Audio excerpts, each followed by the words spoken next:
Nakikita ko siya pag dumadaan sa harap namin. Medyo malapit yung bahay nila sa amin. Ngayon, meron siyang kaibigan. Pag pinupuntahan niya yun, nadadaan sa amin. Nakikita ko siya. Kaya minsan, nakumbida kami sa birthday party. Naisayaw ko, tuloy-tuloy na.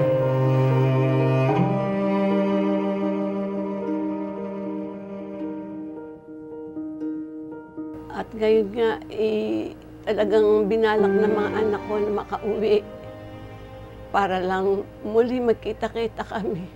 Sapagkat ang sabi nila, matanda na kami. Maybe this is the last time na magkikita-kita pa kami.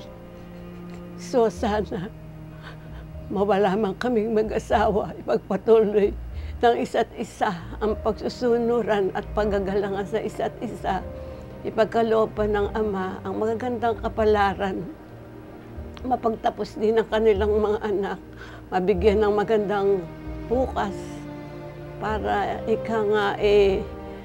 kung sila'y nandito na sa Pilipinas, may pagpapatuloy nila ang kanilang pagsasamang magkakapatid, ang patuloy na pagiging sakdal na Iglesia ni Cristo, sapagkat naniniwala kami na ang Ama ang may dulot at bigay ng lahat.